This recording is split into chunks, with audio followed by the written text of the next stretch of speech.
శాశ్వతం గతి నిరోధకం ఫలము శాశ్వతం గతి నిరోధకం ఈశ్వరార్పితం నేచ్ఛయా కృతం చిత్తశోధకం ముక్తి సాధకం కాయవాంగ్మనః కార్యముత్తమం పూజనం జపశ్చింతనం క్రమాత్ జగత ఈషధీ యుక్త సేవనం అష్టమూర్తిభ్యో దేవ పూజనం ఉత్తమస్తవాత్ ఉచ్చనందతాః చిత్తజం జపాధ్యానముత్తమం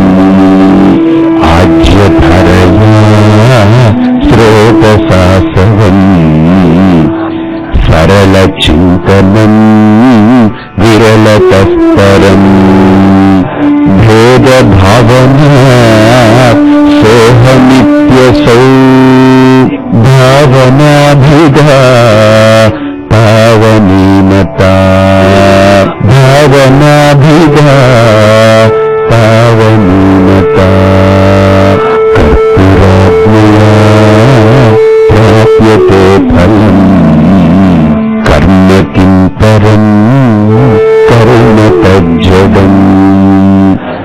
ఈ ఉపదేశ సారాన్ని సాంప్రదాయమైనటువంటి శైలిలో ప్రారంభించారు ఆయన. కానీ ఓంకారం కానీ అర్థశబ్దం కానీ ఎక్కడా లేదు ఇందులో ప్రారంభం. ఎలా ప్రారంభమైంది? కర్తూరాజ్ఞయా ప్రారంభమైంది. అసలు ఈ కర్త అంటే ఎవరు? కర్తుః ఆజ్ఞయా ఫలం ప్రాప్యతే. అంటే కర్త యొక్క ఆజ్ఞ చేతనే ఫలాలు మనకు లభిస్తున్నాయి, మనం పొందుతున్నాం. కాబట్టి ఇక్కడ కర్త అంటే ఎవరు అంటే ఉపనిషత్ అంటుంది కర్మఫలదాత సయేవ కర్త. కర్మ ఫలాలకి కర్మకి మనం చేసేటువంటి కర్మలకి ఫలాల్ని ఎవడైతే ఇస్తున్నాడో వాడే కర్త. ఏమిటి మరి నేను కర్మలు చేస్తున్నాను కదా, నువ్వు కర్మలు చేస్తున్నావా లేదు నీ నిమిత్తంగా పెట్టుకుని కర్మలు జరుగుతున్నాయా? అదేంటో మనం చూస్తాం. మనం చాలా అనలిటికల్ గా ఒక్కొక్క అంశాన్ని ఎక్కడ విడిచిపెట్టకుండా చూసే ప్రయత్నం చేద్దాం. కాబట్టి ఇక్కడ కర్త అంటే the fundamental meaning, the intrinsic meaning ఏంటనంటే పరమాత్మ అనర్థం. అతని అనుగ్రహంతో అతని యొక్క నియతితోటే మనకు కర్మఫలాలు వస్తున్నాయి. ఆ కర్మఫలాలను మనం అనుభవిస్తున్నాం. అది పాపమా పుణ్యమా సుఖమా దుఃఖమా పక్కన పెట్టండి. కాబట్టి ఈ ఫలాలు మనం పొందుతున్నాము అనంటే దీనికి ఈ ఫలాలను ఇచ్చినటువంటి కర్త ఎవడో ఒకడు ఉండాలి, అతను పరమాత్మ. కాబట్టి ఇక్కడ ఏం చేశారంటే ఆయన చాలా తెలివిగా ఎంత సాంప్రదాయమైనటువంటి విధి విధానంతో ఆయన పేర్చారు. చూడండి పదం కర్తుః ఆజ్ఞయా అని మొదలుపెట్టారు ఉపదేశారని. అంటే ఆ పరమాత్ముడి ఆజ్ఞ చేతనే నువ్వు ఫలాలు పొందుతున్నావు అని. అసలు ఈ ఫస్ట్ స్టేట్మెంటే ఎంత పార్ క్లాసికల్ స్టేట్మెంట్. అసలు ఇంకా ఇంత గొప్ప బిగినింగ్, ఇంత గొప్ప ల్యాండింగ్ ఎక్కడ కనపడదు టెక్స్ట్స్ లో. ఓంకారము అర్థశబ్దము ఈ రెండు కూడా బ్రహ్మ యొక్క ముఖం నుండి వచ్చాయి. ఓంకారం ఏమంటారంటే పరమాత్మకు పేరు. ఓం ఇది బ్రహ్మవాచకం అంటే పరమాత్మకు ఒక పేరు పెట్టారు. ఇప్పుడు నేను మనిషిని, అందులో అనుమానం లేదు, నాకు ఒక పేరు ఉంది కదా, పరిపూర్ణానంద అని ఒక పేరుంది. ఆయన ఒక మనిషి, ఆయనకు ఒక పేరుంది రామకృష్ణ అని. ఈవిడ ఒక పేరుంది, ఆవిడకు ఒక లక్ష్మి, లేకపోతే ఇంకొకటి పేర్లు ఉన్నాయి. అలాగనే భగవంతుడికి పేరు ఏమిటనంటే ఓమితి బ్రహ్మ. ఆయనకి పేరు ఓమని. ఎందుకు ఓమని పేరు పెట్టారంటే ఆ ఊ అనే మూడు, అకారము ఉకారము మా అనేటువంటి మాత్ర. మకారం కాదది, మా అనే మాత్ర. అది కూడా పూర్తిగా కాదు, మా కాదు, ఆ పూర్తిగా ఉంటుంది అచ్చు, ఊ పూర్తిగా ఉంటుంది. అలాగనే మకారం, ఆ మా అనేటువంటిది అర్ధమాత్ర. ఈ మూడు కలిపి ఓంకారం అవుతుంది. ఈ ఓంకారము పరమాత్మకు పేరు. ఏమిటండి ఇది అంటే, ఆ అంటే సృష్టి అని అర్థం, ఊ అంటే స్థితి అని అర్థం, అంటే ప్రళయం అని అర్థం. అంటే సృష్టి, స్థితి, ప్రళయము మూడింటికి సంకేతమై నిలబడుతుంది ప్రణవము. అంటే ఆ మూడింటిని నిరంతరం చేయించేటువంటి వాడే ఆ పరమాత్మ. అందుకని ఆయన పేరు ఓంకారం అని వచ్చింది. ఒక ఆయనకి ఇంజనీర్ గారిని పిలిచామనుకోండి, ఏమని అర్థం? ఆయన చేసే వృత్తిని బట్టి ఆ పేరు వచ్చింది. ఏంటి కలెక్టర్ గారు అన్నామనుకోండి, ఆయనకి ఎందుకు ఆ పేరు వచ్చింది? చేసే వృత్తిని బట్టి. ఏంటి డ్రైవర్ గారు అన్నామనుకోండి, ఆయన పేరు మామూలుగా ఏమండి మా డ్రైవర్ అండి చాలా ఇదండి అని అంటారు. అంటే ఏమని అర్థం? ఎందుకు ఆ పేరు వచ్చింది? వాడికి ఓ పేరుంది, కానీ ఈ పేరు ఎందుకు పెట్టాం? వృత్తిని బట్టి. అలాగనే పరమాత్మకు కూడా ఓం అనే పేరు ఎందుకు వచ్చింది? ఆయన చేసే పనిని బట్టి. సృష్టి, స్థితి, లయం. ఆ అన్నప్పుడు సృష్టి మొత్తం నోరు ఉచ్చుకుంటుంది, అక్షర ప్రకృతి బయటకు వస్తుంది. ఇంకా ఊ అన్నప్పుడు మీరు చూడండి, రెండు పెదాలు కలిసి ఇలా రౌండ్గా ఏర్పడి అక్కడి నుంచి గాలి బయటకు వస్తుంది. స్థితి, మనం బ్రతికుండాలంటే ప్రాణం ఆధారం, ఆ ప్రాణాన్ని ఊ అనేటువంటిది ఇస్తుంది. అన్నప్పుడు రెండు పెదవులు మూసుకుపోయి శబ్దమంతా లోపల లయమైపోతుంది, ప్రళయం. కాబట్టి సృష్టి, స్థితి, లయం ఈ మూడింటికి సంకేతం ఆ ఊ అనేటువంటి ప్రణవం. ఆ ప్రణవం బ్రహ్మవాచకం, పరమాత్ముడికి పేరు.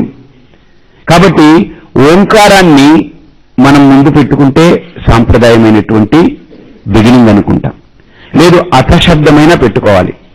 కానీ రెండు శబ్దాలు వాడకుండా డైరెక్ట్గా కర్తురాజ్ఞయా, అసలు పేర్లతో పని లేకుండా వ్యక్తినే పెట్టేశారు ఆయన తీసుకొచ్చి. అది ఇంకెంత గొప్ప సాంప్రదాయం చూడండి. పేరు పిలవలేదు, పేరు పిలవకుండా వ్యక్తిని తీసుకొచ్చి పెట్టేశారు ఆయన. ఇక్కడ పేరుతో పని లేదు, వ్యక్తితో పని. పేరు వ్యక్తి లేకపోతే పేరు ఎక్కడి నుంచి వస్తుంది కదా? అలాగని ఇక్కడ మహర్షి చాలా దీర్ఘదృష్టితో, చాలా సుదీర్ఘమైనటువంటి ఆలోచనతో ఆయన పేరుకి ప్రాధాన్యత ఇవ్వలేదు. దేనికిచ్చారు?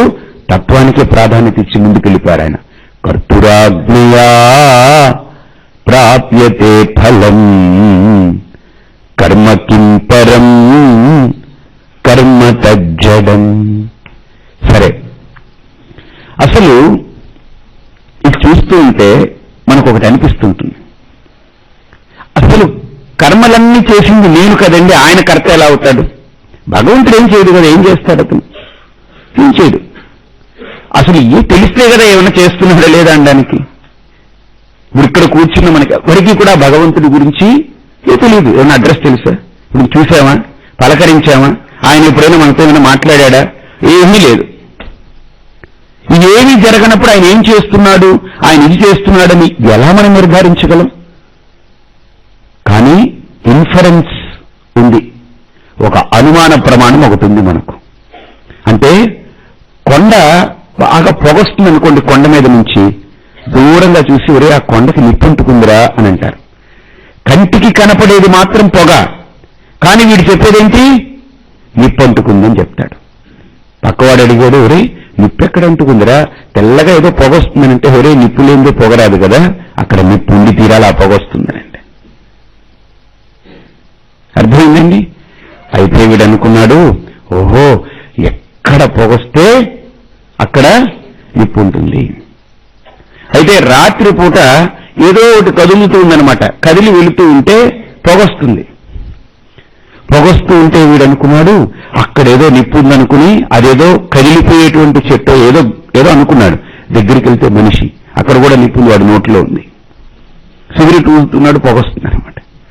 కాబట్టి పొగని చూసి నిప్పుని మనం ఊహించుకుంటాం, నిర్ధారణ చేస్తాం.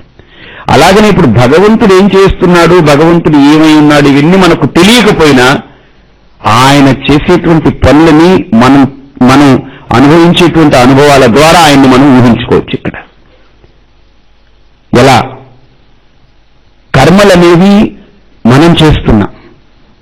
అసలు కర్మలు 2 రకాల కర్మలు. ఒకటి వైదికం కర్మ, 2 లౌకికం కర్మ. వైదిక కర్మలంటే వేద విహితమైనటువంటి కర్మలు, వేదం చెప్పేటువంటి కర్మలు, వేదము శాసించినటువంటి కర్మలు అన్నీ వస్తాయి మీకు. రెండోది లౌకికమైన కర్మ, అంటే జీవన మాత్రానికి ఉపయోగించుకునేటువంటి వాడుకునేటువంటి కర్మలు. దప్పికైతే నీళ్లు తాగడం, అలసిపోతే పడుకోవడం, ఆకలైతే తినడం, ఇవన్నీ వైదిక కర్మలు కావు. ఇవన్నీ కూడా లౌకిక కర్మలు. అంటే నా జీవితాన్ని కొనసాగించడం కోసం నేను ఆచరించే కర్మలు. కాబట్టి ఇది లౌకిక కర్మలు. నేను వెళ్ళి ఉద్యోగం చేయడం, లేకపోతే ఒక వ్యాపారం చేయడం, సంపాదించుకోవడం, ఇల్లు కట్టుకోవడం, పడుకోవడం, తినడం, వండుకోవడం, మాట్లాడడం, అక్కడికి వెళ్ళడం, ఇక్కడికి రావడం, బట్టలు కట్టుకోవడం, ఇవన్నీ కూడా లౌకిక కర్మలే. వేదము నిర్దేశించినటువంటి కర్మలన్నీ వైదిక కర్మలు. ఈ 2 తెగల్ని సరిగ్గా అర్థం చేసుకోండి, ఇది మనస్సులో ధారణ చేయండి. ఇప్పుడు ఇక్కడ ఆయన అంటారు, ఇది వైదిక కర్మైనా లౌకిక కర్మైనా అది మనం చేసేవే కదా. ఇప్పుడు ఒక యజ్ఞం చేస్తున్నాం, మనం చేస్తున్నాం. భోజనం చేస్తున్నాం, మనం చేస్తున్నాం. అన్ని మనం చేసేవే. అయితే ఈ మనం చేసేటువంటి కర్మలు ఏమవుతున్నాయనంటే కాలాంతరంలో అది పరిణితి పొంది ఫలాల్నిస్తున్నాయి. కర్తురాజ్ఞయా ప్రాప్యతే ఫలం. అనా నువ్వనుకుంటున్నావు ఈ జీవితాన్ని నేను నడుపుకుంటాను, ఈ జీవితం నేను పుట్టాను, ఈ జీవితం నేనే చేస్తాను, ఈ జీవితం నేనే బతుకుతాను, నా బతుకు నేనే బతుకుతానని. Nothing there. ఆ కర్మలకి ఆ విభాగానికి తగ్గ ఫలాలు ఖచ్చితంగా అందుతూ ఉన్నాయి. ఎలాగంటే ఒక 2 లక్షలు బ్యాంకులో ఎవరో డిపాజిట్ చేశారు. అతను ఏదో పని ఒత్తిడిలో మర్చిపోయాడు అనుకోండి. 30వ తేదీ రాగానే అతని ఎస్బీ అకౌంట్లోకి దాని ఇంట్రెస్ట్ జమ అయిపోతూ ఉంటుంది. ఇతను అడగక్కర్లేదు, ఇతను వెరిఫై చేసుకోక్కర్లేదు, ఇతను వెళ్ళి వేశారా లేదని ఎంక్వైరీ చేసుకోక్కర్లేదు. ఆ టైంకి మెచ్యూర్ అయితే ఎలాగైతే అతని డిపాజిట్లో నుంచి ఎస్బీ డిపాజిట్ అవుతుందో, ట్రాన్స్ఫర్ అవుతుందో, జమ అయిపోతుందో, అలాగనే మనం చేసుకున్నటువంటి కర్మలు, మనం డిపాజిట్ చేసుకున్నటువంటి కర్మలు సమయం రాగానే పరిపక్వమై ఫలాలుగా మనకు జమ అయిపోతూ ఉంటాయి, మన అకౌంట్లోకి జమ అయిపోతూ ఉంటాయి, వచ్చేస్తూ ఉంటాయి. అవి ఎవరూ అడగక్కర్లేదు, మనమేం తెచ్చుకోక్కర్లేదు, మనమేం దాని గురించి తాపత్రయపడక్కర్లేదు. ఆ సమయానికి అది విచ్చుడవుతూ ఉంటుంది. అయితే ఒక్కటి ఆలోచించండి, నేను చేసే ఇన్ని కర్మలకి ఫలాలు వస్తున్నాయి, అలాగని ఇక్కడున్న వాళ్ళు చేసే ఇన్ని కర్మలకి ఫలాలు వస్తున్నాయి, అలాగని ఇన్ని కోట్ల మంది చేసే కర్మలకి ఫలాలు వస్తున్నాయి.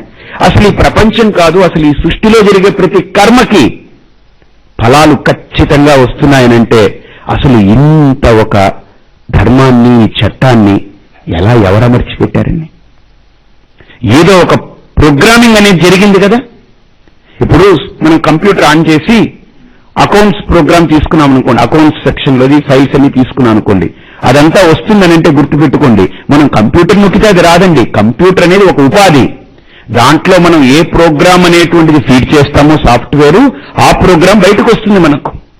అలాగని ఇక్కడ కూడా మనం కర్మలు దాని ఫలాలు మనకు ఖచ్చితంగా అందుతున్నాయనంటే దీన్ని ప్రోగ్రామింగ్ చేసినటువంటిది ఏదో ఒకటి ఉండాలి.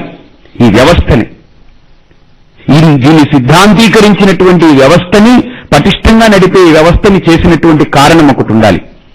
ఏమిటా కారణం? ఏమై ఉంటుంది? దీన్ని ఎవరో ప్రోగ్రామింగ్ చేయాలి కదా. ఆ ప్రోగ్రామింగ్ ఎవరు చేసుంటారు?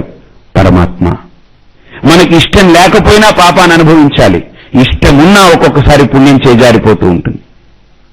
అంటే పాప పుణ్యాలనేటువంటి ఫలాలు ఏవైతే ఉన్నాయో, సుఖ దుఃఖాలనేటువంటి అనుభవాలు ఏవైతే ఉన్నాయో, ఇవి 2 నన్నడిగో లేకపోతే నా ప్రమేయంతోటో లేకపోతే నా ఆజ్ఞతోటో రావట్లేదు. అవి వచ్చి నా మీద వాలిపోతున్నాయి, పడిపోతున్నాయి, అంత నేను అనుభవించాల్సిందే. అంటే ఫలాలు నేను తెచ్చుకోవట్లేదు, ఫలాలు నాకు సమయానికి సకాలంలో అందివ్వబడుతున్నాయి. అంటే నా చేతిలో లేదు. అందుకనే శ్రీకృష్ణుడు కూడా భగవద్గీతలో చాలా అద్భుతంగా ఆ శ్లోకాన్ని చెప్తూ, కర్మణి ఏవతే అధికారః మా ఫలేషు కదాచన మా కర్మ ఫలహేతుర్భూః మాతే సంగోస్త్వ కర్మణి. ఎంత క్లీన్ గా ఇచ్చారు చూడండి. కర్మణి ఏవతే అధికారః మా ఫలేషు కదాచన. కర్మలు చెయ్యడంలోనే నీ యొక్క అధికారం ఉంది, కానీ ఈ ఫలాలు నేను ఇలా తెచ్చుకుంటాను, ఈ ఫలాలు నేను అలా తెచ్చుకుంటాను నువ్వు తెచ్చుకోలేవు. ఊహించుకో, ఈ ఫలం ఇలా వస్తే బాగుంటుంది, ఆ ఫలం ఇలా వస్తే బాగుంటుందని నువ్వు అభిప్రాయం పెంచుకో, నువ్వు ఊహించుకో, నువ్వు ఆశించు, కానీ శాసించే హక్కు నీకు లేదు. నెక్స్ట్ మూమెంట్ ఏమిటో మనకేం అర్థం కాదు. ఆ డార్క్ లో పడున్నాం మనం. అసలు మన వెనకే ఉంది, మన ముందే ఉంది, అసలు మన భవిష్యత్ ఏంటి, మన భవితవ్యం ఏంటి, ఏమిటో అంధకారంగా ఉంది. అంటే మనం ఎలా ముందుకెళ్లాలో వాడు వెళ్ళవలసిన అడుగు రాగానే అక్కడ లైట్ వేసి మనం నడుపుతూ ఉన్నాడంతే. ఆ టైంకి మనకు కనబడుతుంది, వెళ్ళిపోతూ ఉంటామంటే. రేపు జరగబోయేది ఈ రోజే చూపించాడనుకోండి, ఇంకా రేపు అనేది ఉండదు. ఈ రోజు అవగొట్టేస్తాం రేపుని. అందుకనే వాడు రేపేమిటో మనకు తెలియనివ్వకుండా అలా ఉంచాడు. మళ్ళీ రాత్రి అంతా హాయిగా పడుకుని ఉదయం లేవగానే రేపును ఓపెన్ చేస్తాడు. ఇదిరా అబ్బాయి ఈ రోజు నీ రేపు అనేది అని 2 కిటికీలు తెరిచి చూపించినట్టు అలా తెరిచి చూపిస్తే ఇంకా ఆ రోజంతా బతుకుతూ ఉంటాం. కాబట్టి తరువాతి క్షణమేంటో మనకు కనపడనివ్వడు ఆ పరమాత్మ, మూసుంచుతాడు. తెలిస్తే అది తరువాతి క్షణం కాదు, ఆ క్షణమే అయిపోతుంది. అందుకనే కనబడనివ్వకుండా, తెలియనివ్వకుండా మూసి ఉంచున్నాడు ఆయన. అందుకే మనం ఏం చేయలేకపోతున్నాం. రేపేమిటో మన చేతిలో లేదు. ఎందుకు? మనకు కనబడట్లేదు కనుక. కానీ రేపు లేకుండా పోతుందా? ఉంది. కర్తురాజ్ఞయా ప్రాప్యతే ఫలం. మనకు అర్థం కావట్లేదు మన జీవితం ఏంటో. మళ్ళీ మనం అంటుంటాం పెద్ద మాటలు, నా బతుకు నేనే బతుకుతానండి, నా చావు నేనే చస్తానండి. ఎవడు చస్తాడు నీ గురించి? ఎవడు చావడు, నువ్వే చావాలి. నీ బతుకు ఇంకోటి ఎవడు బతకడు, నువ్వే బతకాలి. ఎంత ప్రేమన్నా తల్లి కొడుకు బతుకుని తల్లి బతకదు. కొడుకు బ్రతుకు కొడుకు బ్రతుకే, తల్లి బ్రతుకు తల్లిదే బ్రతుకు. కొడుకు చావు తల్లి తీసుకుని చావలేదు, తల్లి చావు కొడుకు తీసుకుని చావలేడు. ఎవడి చావు వాడే చావాలి. ఇది ఇక్కడ నియతి. నేను ఒకళ్ళ కోసం బ్రతుకుతున్నానో లేకపోతే ఒకళ్ళ కోసం చస్తున్నానో అని అనుకుంటే మార్పు చేసుకోవాలి మనందరం ఈరోజు. అందుకని ఒక సందర్భం కోసం చచ్చిపోవడమో, ఒక సంఘటన కోసం చచ్చిపోవడమో, ఏదో ఒకటి అలా జరిగిందని ప్రతికూలత కోసం చచ్చిపోవడము అవివేకం. నాకు నిజంగా చావు వచ్చినప్పుడు ఎలాగో తెస్తాను, అంతలోపు ఎందుకు నేను చస్తూ బతకాలి? నాకు బ్రతికే హక్కుంది భూమి మీద, నాకు బ్రతకాలి ఇక్కడ. కానీ ఆ బ్రతుకుని ఎలా బ్రతికితే దానికి అర్థం పరమార్థం ఏర్పడుతుందో మన మహర్షులు బోధించారు. అలా బ్రతకమని తీసుకొస్తున్నారు మనల్ని. ఇక్కడ వాస్తవాన్ని ఆయన చూపిస్తున్నారు. కర్తురాజ్ఞయా ప్రాప్యతే ఫలం. ఆలోచించండి ఒక్కసారి, మీరు కూర్చుని విచారణ చేయండి. లోపల కిడ్నీలు అంటే కిడ్నీలు, ప్రతి అవయవం నిరంతరం పనిచేస్తుంది. మనం ఆహారం లోపలికి ఇన్పుట్ తోసేసాం. తోసిన తర్వాత ఏం జరుగుతుందండి? మనకేం సంబంధం లేదు, కానీ జరగవలసినవన్నీ జరుగుతున్నాయి. ఎవరండి కర్త దానికి? అహం వైశ్వానరో భూత్వా ప్రాణినాం దేహమాశ్రితః ప్రాణాపాన సమాయుక్తః పచామ్యన్నం చతుర్విధం సర్వస్య చాహం హృది సన్నివిష్టః మత్తస్మృతిః జ్ఞానం అపోహనం చ వేదైశ్చ సర్వైః అహమేవ వేద్యః వేదాంతకృద్వేద విదేవ చాహం.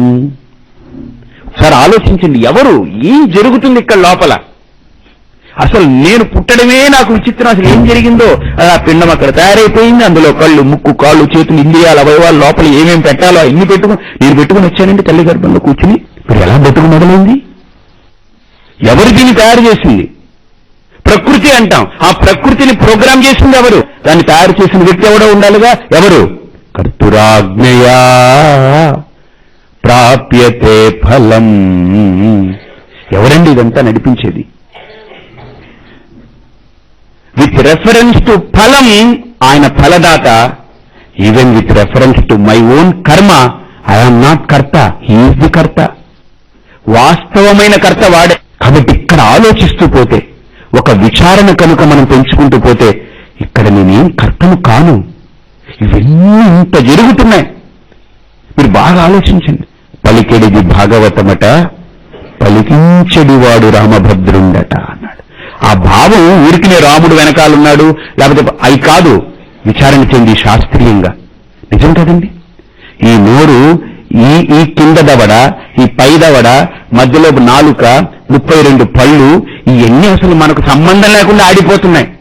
ఇప్పుడు మనమే ఆడించాలనుకోండి, నాలుగుని మెల్లగా అదే వెళ్ళిపోకే పళ్ళ మీద పడిపోతావు, ఈ పళ్ళు కొరికేస్తే వెళ్ళకని దాన్ని పట్టుకుని వెనక్కి లాగుతుంటాం మనం. చూడండి, లబలబలబలబ మాట్లాడేస్తుంటాం, ఏం కాదు నాలుగుకి. కాబట్టి ఒకసారి కూర్చోండి, జస్ట్ రిలాక్స్గా కూర్చొని ఆలోచన చేస్తే ఒక మనిషి అండి పెద్ద పెద్ద గ్రంథాలు, శాస్త్రాలు, పురాణాలు, ఇతిహాసాలు, గాథలు, పూజలు, యజ్ఞాలు, ఓకే, నేను ఇవేవి వద్దని ఎప్పుడూ చెప్పను, I'm not anti to that. కానీ మనం తలుపులు కాంక్రీట్ వాల్స్ కట్టుకున్నట్టు అవి చేసేసి నేను భక్తుణ్ణి అని మాస్క్ వేసేసుకుంటున్నాను అంతే. లేదా ఒక పుస్తకం పైనుంచి కింద వరకు పారాయణం చేసి 100 సార్లు భక్తుణ్ణి అని మనం ఏదో కర్మ చేసేసి, ఒక క్రియ చేసేసి మాస్క్ వేసేసి భక్తులు అయిపోయామని కూర్చుంటున్నాం. అసలు మన బుద్ధితో విచారణ మొదలు పెట్టట్లేదు. దీనికేం రూపాయి ఖర్చు లేదు. కూర్చుని ఒక్కసారి విచారణ మొదలు పెట్టండి. కర్మకే ఖర్చుండి, జ్ఞానానికి ₹1 ఖర్చు లేదు. విచారణమే జ్ఞానానికి కావాల్సింది. మన బుద్ధిని పదును పెట్టడమే, అంతర్ముఖం చేయడమే. కాబట్టి ఈవెన్ కర్మ కూడా మనం కర్తలం కాం. ఇన్ని ఇంద్రియాలు, ఇన్ని అవయవాలు, లోపల ఇంత ప్రకృతి నిరంతరం పనిచేస్తూ ఉంది. ఒక్క మాట చెప్తాను, బయట గాలి ఆడుతుంది కదా, మనం కర్త కాదు కదా. గుర్తుపెట్టుకోండి, ఈ చర్మం లోపలకు కూడా గాలి వెళ్ళింది కదా, అక్కడ ఏం జరుగుతుందో దానికి మనం కర్తలంగా. బయట ఉష్ణం ఉంది కదా, టెంపరేచర్ ఉంది, లోపల కూడా టెంపరేచర్ ఉంది కదా, దానికి మనం కర్తలంగా, దానికి మనం కర్తలంగా. లోపల వర్షం పడుతుంది, నీళ్లు ప్రవహిస్తున్నాయి, ఇవన్నీ మనం చేయట్లేదుగా. అలాగే లోపల కూడా రసప్రకృతి తయారవుతూ ఉంది. ఇన్ని రకాల ఈ కెమికల్స్, ఇన్ని రకాల రసాయనాలు నిరంతరం ఉత్పత్తి అయిపోతున్నాయి. ఈ ప్రకృతి నడుస్తుందనంటే ఇక్కడ వాటికి మనం కర్తలం కాము, బయటకి మనం కర్తలం కాము. కానీ మన భ్రమ ఏంటంటే ఇది నేను కదండి, ఇది నాది కదండి, కాబట్టి నేనే కర్తను అనుకుంటున్నావు. దీనికి నువ్వు కర్తవు కావు, దానికి నువ్వు కర్తవు కావు. ఈ రెండింటికి కర్త ఎవరు తెలుసా? కర్తురాజ్ఞయా ప్రాప్యతే ఫలం కర్మ కిం పరం కర్మ తజ్జడం. ఇక్కడ రమణ మహర్షుల వారు ఒక అద్భుతమైన కోణాన్ని ఆవిష్కరిస్తూ ఆయన అంటారు, కర్తవే నువ్వు కావు. మరి అసలు ఇంద్రియాలన్నీ ఎలా నడుస్తున్నాయండి? మనకు ఎలాగైతే ఒక ఫ్యాక్టరీ పెట్టామనుకోండి, దాంట్లో పర్చేస్ డిపార్ట్మెంట్ అని ఉంటుంది, దానికి ఒక సూపర్వైజర్ ఉంటాడు. తర్వాత క్వాలిటీ కంట్రోల్ అని ఒక డిపార్ట్మెంట్ ఉంది, దానికి ఒక సూపర్వైజర్ ఉంటాడు.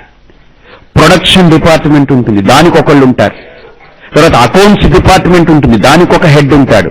ఇలా ఒక్కొక్క డిపార్ట్మెంట్లు ఉంటాయి. అలాగని డిస్పాచ్ డిపార్ట్మెంట్ ఉంటుంది, దానికి ఒక హెడ్ ఉంటాడు. ఇలా ప్రతిదానికి ఒక హెడ్ ఉంటాడు. వాడి యొక్క పర్యవేక్షణలో ఆ విభాగం నడుస్తూ పోతూ ఉంటుంది. అలాగని ఇక్కడ కూడా రకరకాల డిపార్ట్మెంట్లు. ఏంటి? విజువల్ డిపార్ట్మెంట్, హీరింగ్ డిపార్ట్మెంట్, ఈ డిపార్ట్మెంట్, అన్ని డిపార్ట్మెంట్లు అనమాట. వీటికి కూడా హెడ్స్ ఉన్నారు, మనం కాదు హెడ్స్. వాళ్ళు కనుక ఉన్నారు కనుకనే ఈ డిపార్ట్మెంట్లన్నీ పనిచేస్తున్నాయి. మనకు లఘున్యాసం చాలా అద్భుతంగా చెప్తుంది. ప్రజననే బ్రహ్మాతిష్టతు, పాదయోర్విష్ణుస్తిష్టతు, హస్తయోర్హరస్తిష్టతు, బాహోరింద్రస్తిష్టతు, జఠరే అగ్నిస్తిష్టతు, హృదయే శివస్తిష్టతు, కంఠే వసవస్తిష్టంతు, వక్త్రే సరస్వతీ తిష్టతు, నాసికయోర్వాయుస్తిష్టతు, నయనయోశ్చంద్రాదిత్యౌ తిష్టేతాం, కర్ణయోరశ్వినో తిష్టేతాం, లలాటే రుద్రాస్తిష్టంతు, మూర్ధ్న్యాదిత్యాస్తిష్టంతు, శిరసి మహాదేవస్తిష్టతు, శిఖాయాం వామదేవస్తిష్టతు, పృష్ఠే పినాకీ తిష్టతు, పురతః శూలీ తిష్టతు, పార్శ్వయో శివాశంకరౌ తిష్టేతాం, సర్వతో వాయుస్తిష్టతు, తతో బహిః సర్వతోగ్నిర్జ్వాలామాలా పరివృతాస్తిష్టంతు, సర్వేష్వంగేషు సర్వా దేవతా యథాస్థానాని తిష్టంతు, మాం రక్షంతు, యజమానగం రక్షంతు, సర్వాన్ మహాజనాన్ రక్షంతు. మంత్రం అంటుంది ఒక్కొక్క అవయవానికి, ఆ అవయవాల వెనక ఉండేటువంటి ఇంద్రియాలకి అధిష్టాన దేవతలున్నారు, డిపార్ట్మెంట్ హెడ్స్ అన్నమాట. వాళ్ళ వల్ల ఆయా అవయవాలు, ఆయా ఇంద్రియాలు పనిచేస్తూ ఉంటాయి. చూడండి, కళ్ళు బాగుంటుంది ఒక వ్యక్తికి, చూడలేడంటే ఆ డిపార్ట్మెంట్ హెడ్ రిలీవ్ అయిపోయాడు.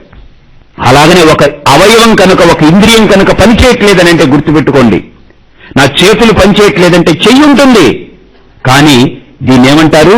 చెయ్యి అనేటువంటిది అవయవం ఇది. కానీ దీంట్లో ఇంద్రియం అనేటువంటి శక్తి ఉంటుంది. దానికి అధిష్టాన దేవత. వాడు పోతే ఈ చెయ్యిలా ఉంటుందంటే ఇంక లేవదు, ఇలానే ఉంటుంది. హస్తయోర్హరస్థిష్టతు బాహోరింద్రస్థిష్టతు. 2 భుజాలు పనిచేయకుండా పడిపోయినాయి, 2 కాళ్ళు పనిచేయకుండా పడిపోతాయి, కళ్ళు ఒక్కొక్కసారి పనిచేయవు. అంటే ఆయా అధిష్టాన దేవతలు రిలీవ్ అయిపోయారు.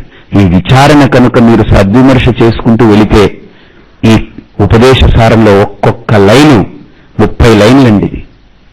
ఈ 30వ లైన్ పూర్తయ్యేటప్పటికీ ఒక స్థితిని ఖచ్చితంగా మహర్షి కలిగిస్తారు. అయితే నిర్ద్వంద్వంగా నిష్పక్షపాతంగా మనం ఆ విచారణను సాగించాలి. కాబట్టి ఇక్కడ ఏ కర్తృత్వమైతే నాకు లేదో, నా అంతట నేనే కర్తగా అనుకుని నేను ఈ కర్మలు చేస్తున్నాననుకుని ఆ కర్మలకు నేనే కర్తననుకుని భావిస్తున్నానో, అసలు ఆ కర్తృత్వం నీది కాదురా అబ్బాయి, ఇన్ని నేను సమకూర్చి పెడితే నాదేని నువ్వు అనుకుంటున్నావు.